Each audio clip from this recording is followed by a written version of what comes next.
자, 오늘 우리가 깊이 파헤쳐 볼 기업은 바로 대신증권입니다.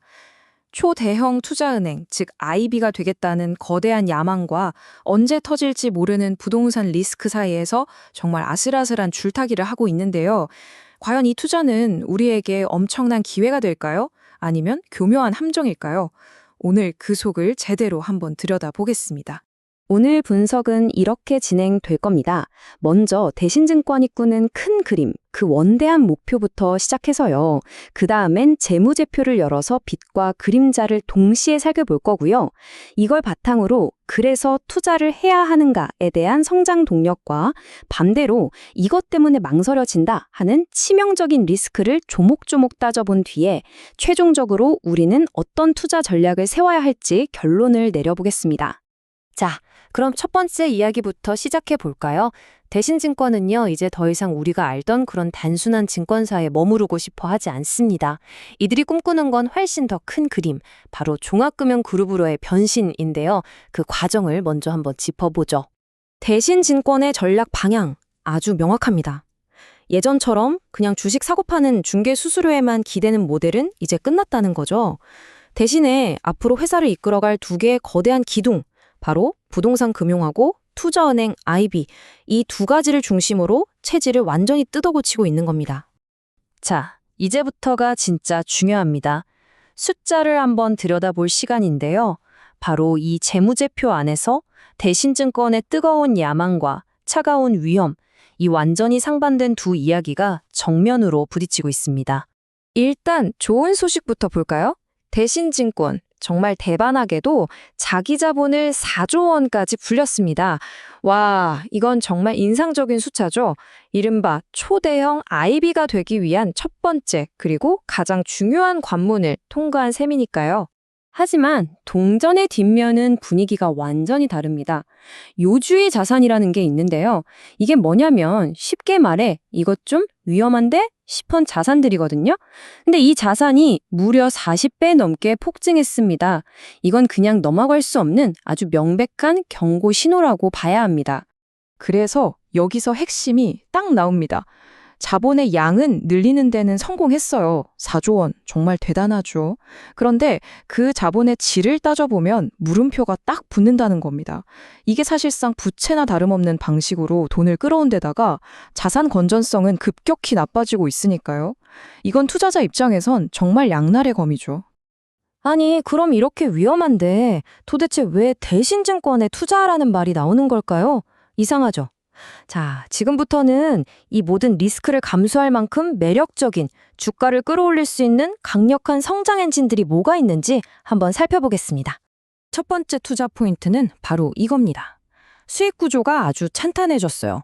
예전처럼 주식시장 좋으면 웃고 나쁘면 우는 그런 구조가 아니란 거죠. 이제는 꾸준히 돈을 벌어다주는 투자은행 IB 부문이 한 축을 든든하게 받쳐주고 있으니까요. 훨씬 안정적으로 변한 거죠. 대신증권이 다른 회사들이 절대 쉽게 따라올 수 없는 그들만의 무기를 가지고 있다면 바로 이겁니다. 부동산 사업인데요. 그냥 건물 하나 짓고 파는 수준이 아니에요. 망가진 자산, 즉 부실채권을 싸게 사들여서 그걸 다시 개발하고 관리하고 비싸게 파는 이 모든 과정을 전부 다 직접 해낼 수 있는 능력이 있습니다. 이게 바로 이 회사의 진짜 경쟁력이죠. 여기에 더해서 앞으로 주가를 확 끌어올릴 만한 세 가지 강력한 이벤트가 기다리고 있습니다. 첫째, 초대형 IB로 딱 지정이 되면 돈을 끌어올 수 있는 능력이 지금과는 차원이 달라집니다.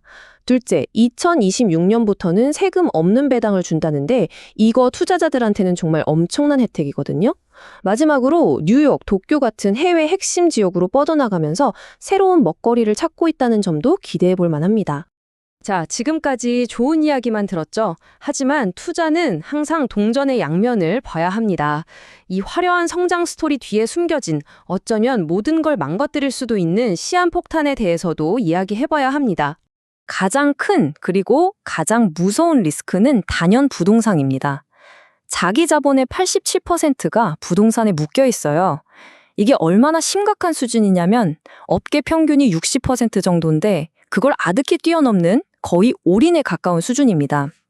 부동산 시장이 조금만 흔들려도 회사 전체가 휘청일 수 있다는 거죠. 그래서 우리가 투자를 망설일 수밖에 없는 이유, 딱 세 가지로 정리해 볼게요. 첫째, 위험 자산이 너무 빠르게 늘고 있다는 거. 둘째, 빚이 너무 많아서 외부 충격에 아주 취약하다는 거. 셋째, 최근에 돈 번 걸 뜯어보니까 본업에서 번 게 아니라 자산 팔아서 번 일회성 이익이었다는 점. 이 세 가지는 정말 명백한 빨간불입니다. 한 분석 보고서에 나온 이 한 문장이 지금 대신증권이 처한 상황 그리고 투자자들이 느끼는 공포를 가장 잘 보여주는 것 같습니다. 바로 덩치만 큰 부실한 대형사가 될 수도 있다는 위험이죠. 겉보기엔 커지고 있는데 속은 골마가고 있을지 모른다는 겁니다. 자, 그럼 이제 마지막 단계입니다. 이 모든 긍정적인 신호와 부정적인 신호를 다 종합해서 우리는 과연 어떤 투자 결정을 내려야 할지 그 전략을 한번 세워보겠습니다. 경쟁사들하고 비교해보면 대신증권이 왜 매력적으로 보이는지 확실히 알 수 있습니다. PBR이 0.35배라는 건데요.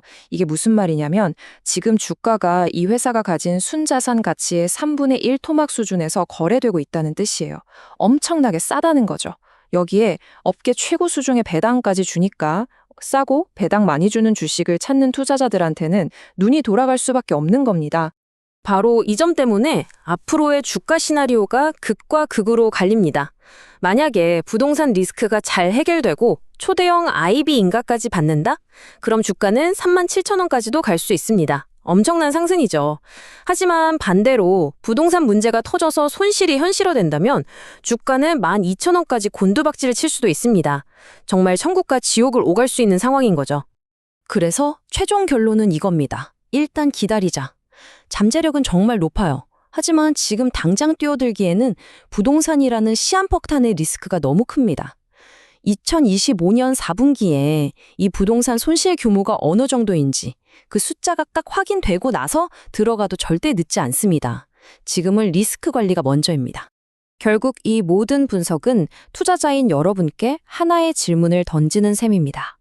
상상 이상의 초고배당이라는 달콤한 과실을 따기 위해 부동산이라는 거대한 리스크를 감수하시겠습니까?